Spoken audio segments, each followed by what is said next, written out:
Hey guys, welcome to my channel. Happy Saturday, everyone. So this video, I'm going to talk about what exactly is a local file inclusion vulnerability when it comes to web application. Okay, so basically, what is a local file inclusion vulnerability? You may ask me. So basically, this is a web vulnerability caused by mistakes made by a programmer of a particular website or a web application. And also, if a vulnerability in the form of LFI exists in a website or a web application, basically an attacker can include malicious files. Okay, that could be later run by this website or web application, and giving an attacker access to sensitive information like in case of a Apache web server. Normally, um, there is a directory called there is a directory that is called as web document root directory. Okay, that is basically let me show you on the on my calendar next what I'm talking about. There are two types of directories. One is the root directory, which is familiar when it comes to Linux-based operating systems, and when it comes to hosting web application on a web server, like in case of Apache web server, generally the web applications files, right? Like maybe the configuration files or some HTML files in the form of index.html all resides within this web document root directory. All right. So basically, this is if you see here, we are currently in root. Okay. This is not in case of Apache web server hosting a web application. Basically, what we need to do is we need to get inside this path var and then www, and then if we go inside here, you'll see this HTML uh, directory. So basically, we have to get inside the HTML. So if we do a ls, basically you can see here index.html file, which is the home page of your of any website or web application. And then here there could be a lot of other important files or sensitive files that will be part of the web applications suite. All right. So here let's say if an attacker has DVW, there is another folder that he has created in the form of DVWA, and within that he has added a lot of important files related to the web application, and then attacker could easily be able to access those files if the attacker successfully exploits the LFI vulnerability, basically. All right, and so let me show you one thing here, and an LFI attack may generally lead to information disclosure, like I previously said. Attacker getting access to all these sensitive files related to the web application, and in turn benefiting him with some financial benefit or any other malicious, maybe with any sort of malicious intention. He could be able to successfully retrieve all these sensitive files in the form of information disclosure. Later on, using that those sensitive information, he could go to the next level and run some malicious scripts, okay, in the form of remote code execution, okay, or even he could carry out cross-site scripting attacks, all right, and performing SQL injections, all right, and all these things can happen if an attacker is successfully able to exploit the LFI vulnerability, all right. And typically LFI occurs when an application, right, uses the path to a file as input, meaning there is generally a get input specified within the code of the application. Okay, here I have created a sample PHP code that's vulnerable to LFI vulnerability, where you can see here there is a use of get input, where the get input calls for a file that is locally available. All right, that could be anything. For example, here in this URL example.com, all right, this file is um, basically it is trying to call a file that is known as filename.php. This is residing locally within the web server's web document root directory. Okay, so in this way, in this example vulnerable PHP code, an attacker could make this following request and trick the web application into executing this particular harmful PHP script. All right, or this PHP script could be locally available within this web application's web document root directory, and this particular PHP script both could be malicious or non-malicious. Okay, if it is a malicious script, and then it could do harm to the web application, or that malicious script could in turn give more sensitive information, could more expose the sensitive information within the web applications root directory path. Okay, and also at times he could run genuine scripts to gain more information about the web application itself.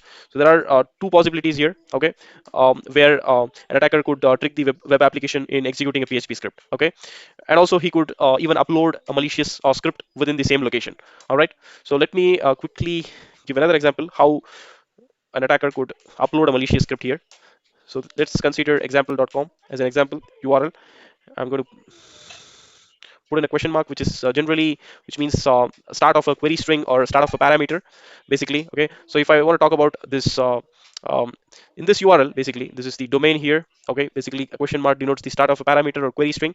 And then here, this file, right? This is generally the parameter name, right? And in this particular file name.php is nothing but the parameter value. All right, this is the parameter name and this is the parameter value over here. Okay, and if there was and here, it will be the separator. All right, And basically, let me show you here what I'm going to talk, what I'm referring here.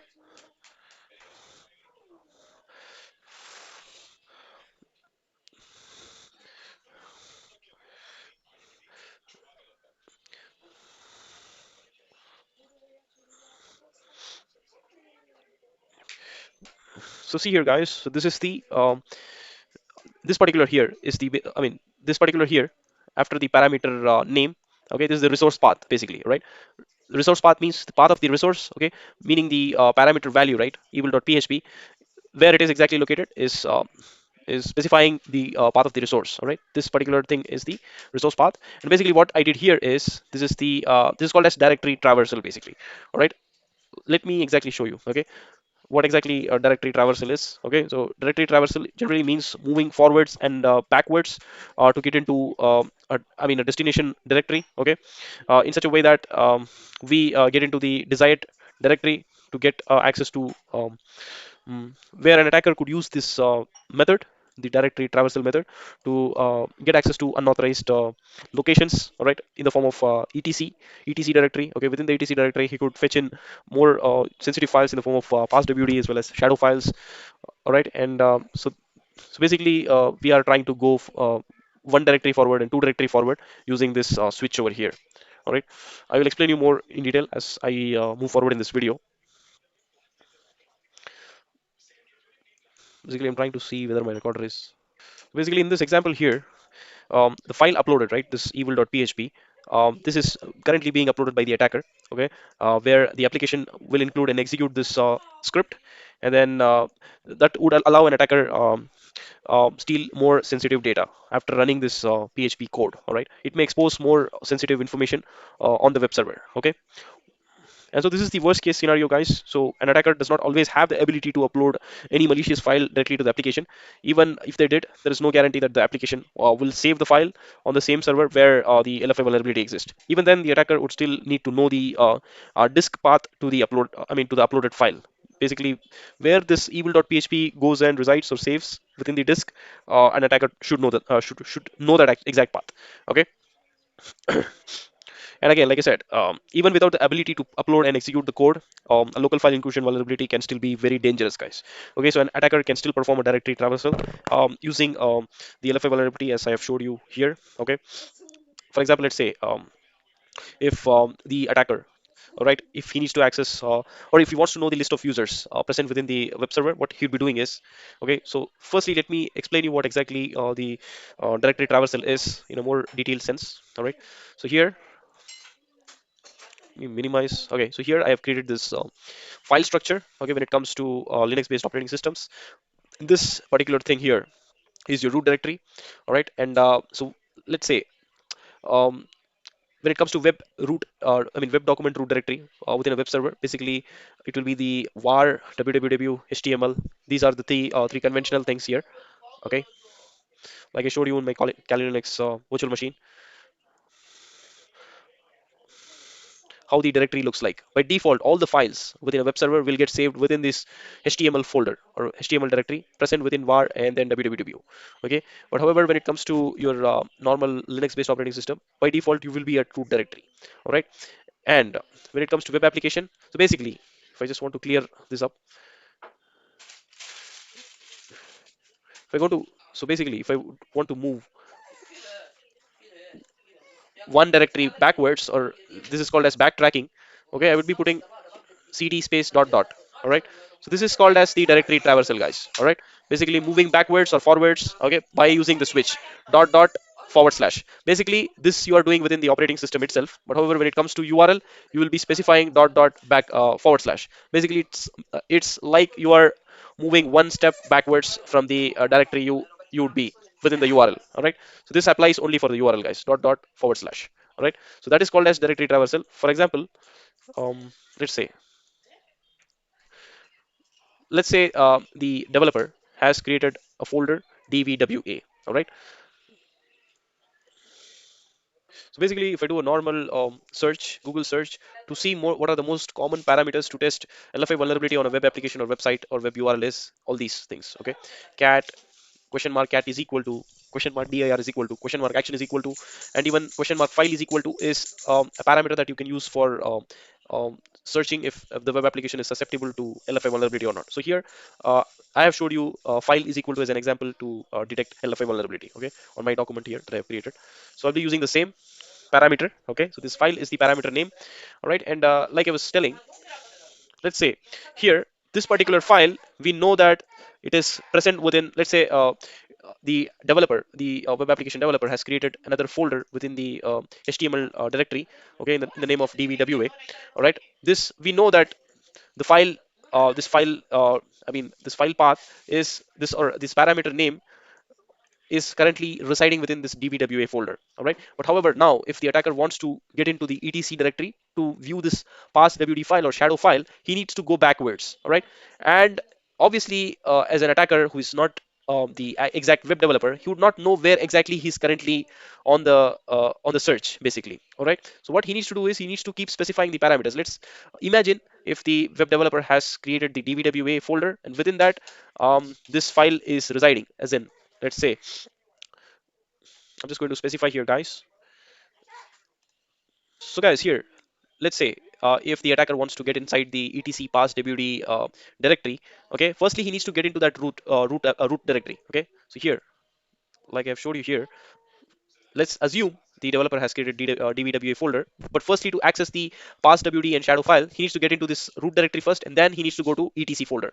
Once he successfully gets into the etc folder, it will be one step away for him to view the passwd and shadow files, all right. So for that he would be doing this, applying this technique called directory traversal, all right. So let me open my Word document. Okay, so here I have specified this entire path, guys, where this file parameter name, as in we specifying file as in the parameter name, assuming that this file directory is present within the dvwa and within the var, or sorry, var forward slash www forward slash html, which is your web document root directory, all right, within the web server. So firstly, what the attacker needs to do here is the attacker will do basically is he will try to, firstly he needs to here is the root directory basically, guys, all right. Here before the var, he would need to get into the root directory, then he would be able to get into the etc directory, all right. And then here he shall be able to reach out to the passwd file, all right. So firstly what he needs to do is, let me delete this here,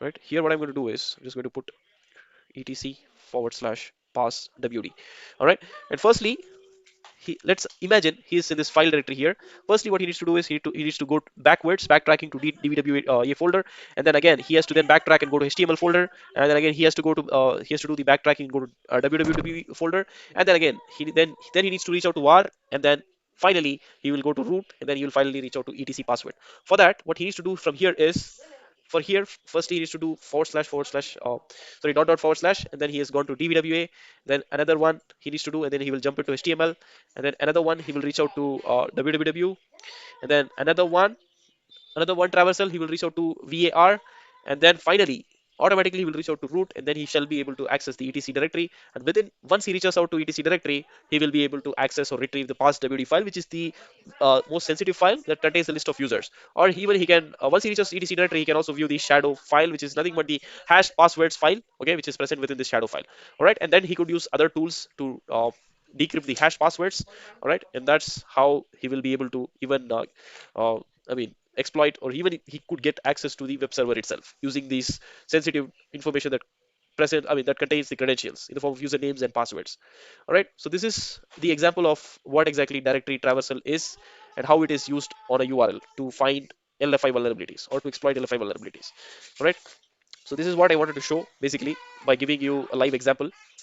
So guys, this etc shadow file is a local file, okay, that will be present in all the web servers, particularly that is based out of Linux-based operating system, like in case of Apache server, or even it could be a server in the form of a Linux-based operating system, all right, which will by default contain all these local files. Okay, etc shadow or etc passwd is a local file that will be present in every web server that is based out of Linux operating system, all right. And of course, so using these parameters or getting access to these files means LFI is present, all right, which means the website or the web application is susceptible to LFI vulnerability. All right, and also these kinds of attacks may also leverage. I mean, So firstly, I was talking about the LFI vulnerability and how an attacker uses this technique. Okay, which is the directory traversal. That is also an attack to uses two techniques here. One is exploiting a vulnerability and then using a technique or attack method called as directory traversal, which is again which is also a vulnerability in itself. Okay, and the same vulnerability, directory traversal vulnerability, could lead to more information disclosure, as in will actually lead to exposure of more sensitive files, like let's say log files. Okay, for example, Apache access logs in the form of access.log or error.log, or even the attacker could get in to accessing source codes of the web application and any sort of other sensitive information. Okay, this information may then be used to advance an attack, basically, right? So that is the that is the nefarious outcome of exploiting LFI vulnerability, basically. So that's why it's important to sanitize the program's code, okay, and ensure, like, the web application developers should ensure they do not use all these get inputs particularly and call local files. That is how this vulnerability could be avoided, guys. Sanitizing the get input, basically, right? This get input that includes the local file or calls the local file should be avoided in the web application code. Basically, databases could be used, okay, which is more secure, okay.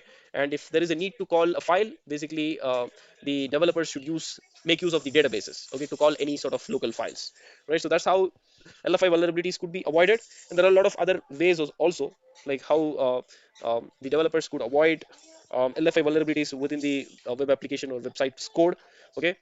Also they could use whitelisted file names or locations, all right. And also ensure the developers do not use any sort of file upload functions, okay. So these file upload functions could be used by attackers later to upload any sort of malicious codes, okay, to advance any sort of attacks. Okay, so this is how LFI vulnerability could be avoided, guys.